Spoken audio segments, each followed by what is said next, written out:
lot of our people, our young nation, are leaving to find their place. And they weren't ready for our people. Rival gang pulled a gun out on me, stuck it in my face, stuck it in my kid's mom's face. I didn't care, man. He loaded it, he cocked it. I wrestled it from him, and I shot him in the leg, took his leg off with it. So.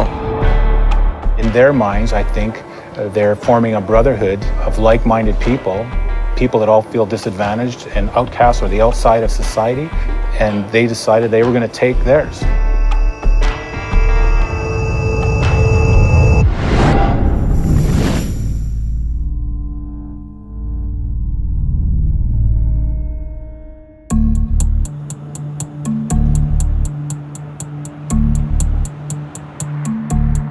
Winnipeg is the capital city of Manitoba, Canada. It's a prairie city with a population just under 800,000, about 10% of which are of Aboriginal descent. In addition to having the largest urban Aboriginal population in the country, Winnipeg is also known for something else. It's been Canada's murder capital 16 times since 1981. Officers showed off today a huge haul of guns and drugs and other... And the source of the majority of this crime isn't exactly something that people would expect in the middle of Canada. Aboriginal street gangs. It was the only thing you ever wanted to be, you know what I mean? Fuck, I was only 8 years old when I did my first B&E, you know, so there was no other way than the gang life when we were kids. And what part of that did you look at and say, like, yeah, I want that? Well, belonging and money. First belong, then the money. Gangs like the Manitoba Warriors, Indian Posse, and Native Syndicate are the most infamous of Winnipeg's 35 active gangs. You know, you fucking stab up the first guy you fight, you know, ain't nobody gonna fuck with you, so that's what I did, man. I just fucking, you know, made it known that, you know, if anybody's gonna fuck with me, you know, I'm gonna fucking stab you up after. You know, so think twice about fighting me, you know, I may be a little guy, but, you know, think twice about trying to muscle me, think twice about trying to tell me something, think twice about trying to take something of mine, think twice about trying to talk to me like I'm a punk, you know what I mean? Because, you know, I'll fucking stab you, so. Nationally, we have the reputation of being the murder crime capital of Canada and violent crime capital. A lot of people refer to Winnipeg as Murder Peg. We met up with James Jewell, a former Winnipeg police officer. He served 25 years on the force and 8 years in homicide.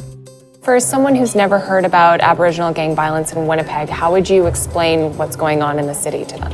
When I started policing in 1987 in Winnipeg, we really didn't have Aboriginal street gangs. And there was an evolution that took place with the outlaw motorcycle gangs. They needed to build relationships with people to do their dirty work for them, to push their drugs and move their drugs. So doing the gang's heavy lifting, they were always looking for someone to step in and play those roles, to insulate themselves from law enforcement. And when it came to a lot of these Aboriginal kids, they came from disadvantaged homes, and the opportunity to make fast money, real money, appealed to a lot of them. And the level of violence that they were using was escalating and really waking us up to the reality that Winnipeg had a gang problem. And why does it seem like there's so many First Nations and Métis members in gangs and creating their own Aboriginal-specific gangs in the city? The common denominator I think that they would have is poverty. The gang makes a lot of promises. They promise money, they promise employment by virtue of drug trafficking, they promise brotherhood, respect, love, all these things that the gang promises to these kids that don't get it in their lives. And in reality, all of those things are false promises. As with most of the Americas, the land that's now Canada was once inhabited by a number of Aboriginal tribes. When Britain colonized Canada, irreversible conflicts and divides were created between those native to the land and newcomers. And it's this fallout from colonization that many believe is the root of the wide range of issues that Aboriginal people face in Canada today.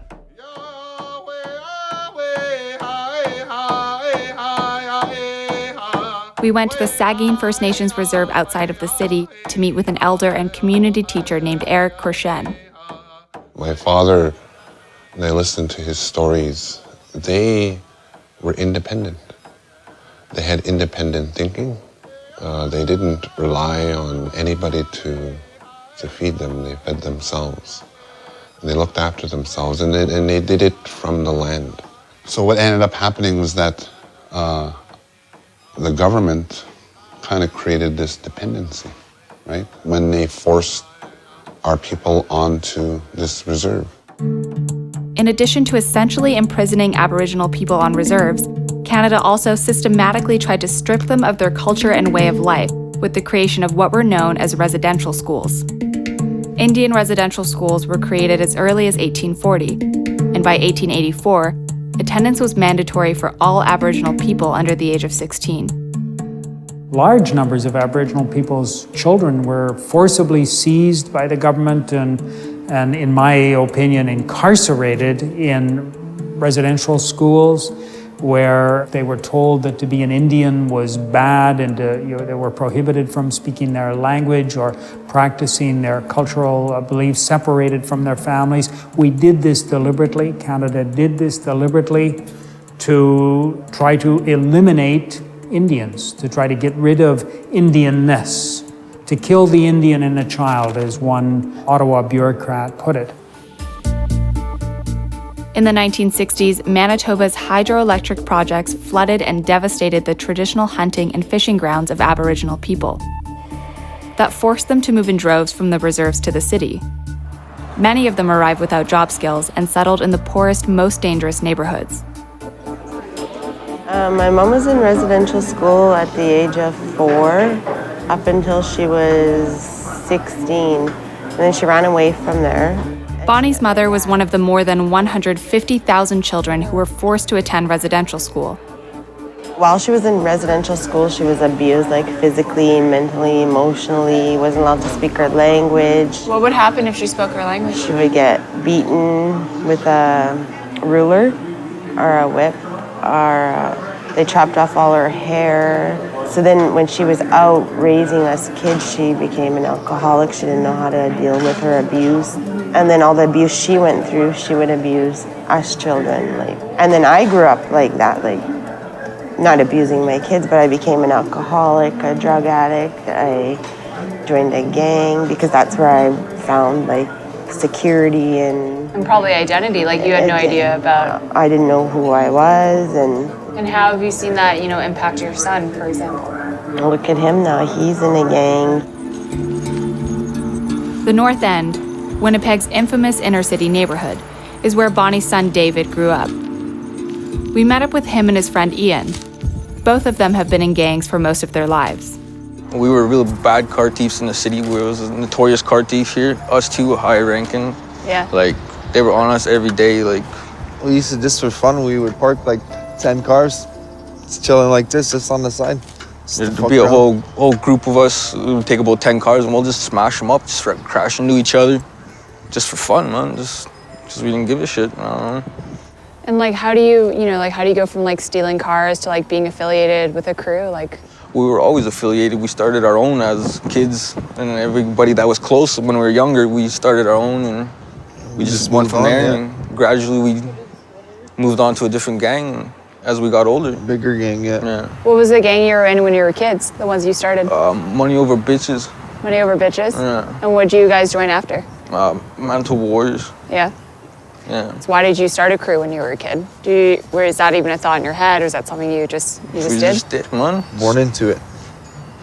Born into it, yeah. It was just everything we seen growing up, man. Like I said, my mom was affiliated with the Warriors when I was younger, and my dad was Indian Posse here. And my dad was at the Los Bravos, yeah. So and it just went on from there.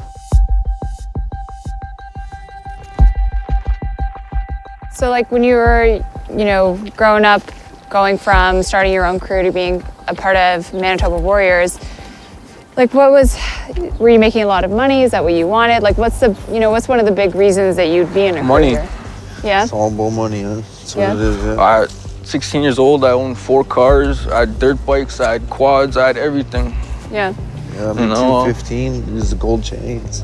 Gold bracelets, rings, a ring on every finger. Cars. $10,000 chain. That just seemed like after a while you get sick of all that, man. I don't know.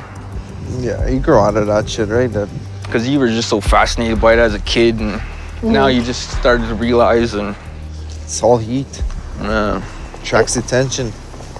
So like growing up, like, you know, what was that like? Like, was there, you had to fend for yourself, you had to look after yourself, was there Pretty food much, on the table?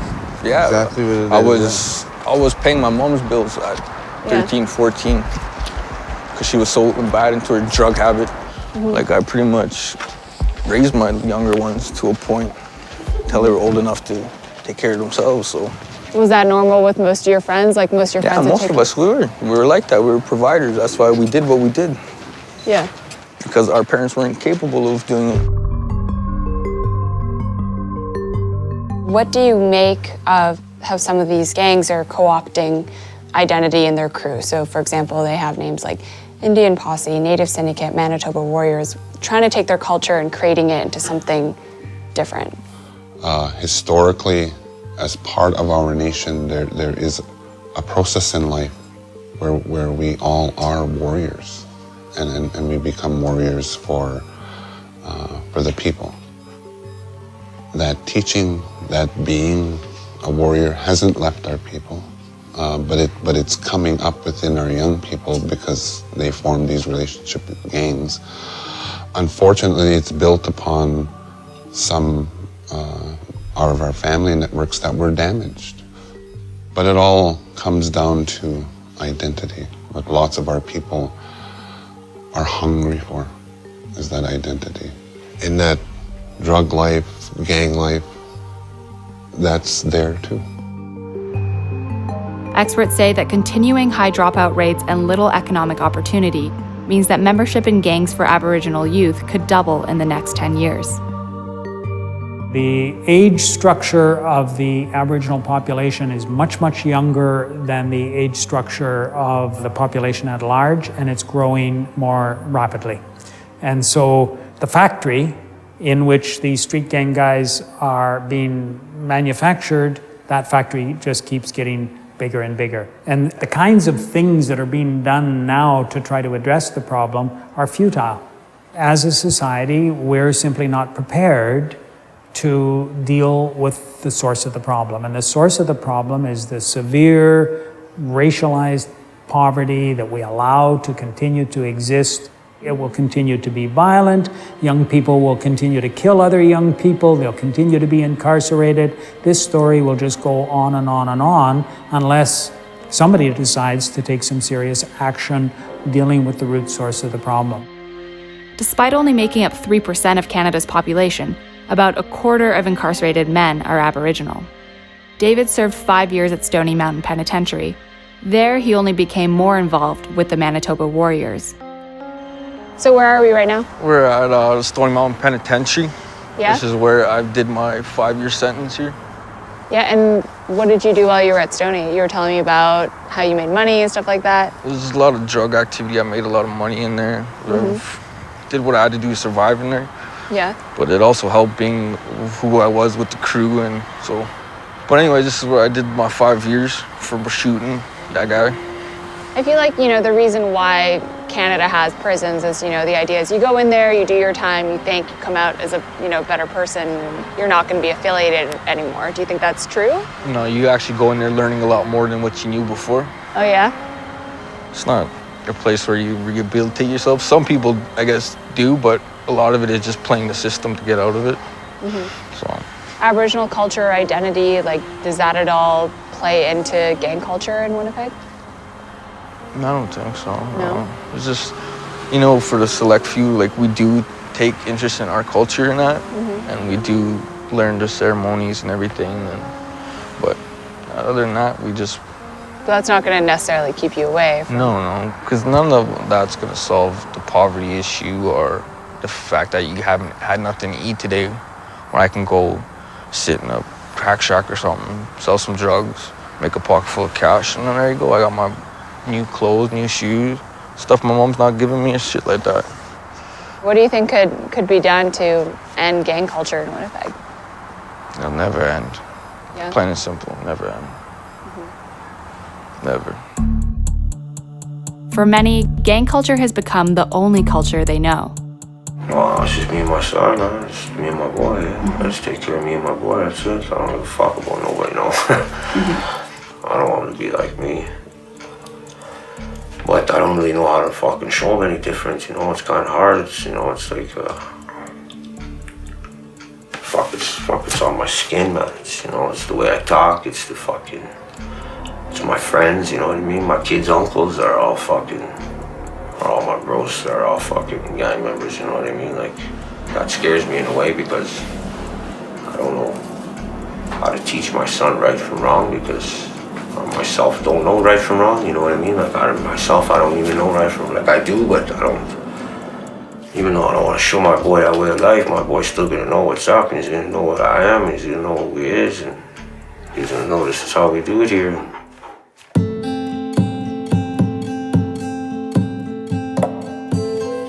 Canada succeeded in mostly destroying the cultural traditions and identity of Aboriginal people, and the legacy of colonization has only replaced them with inner-city poverty and violence.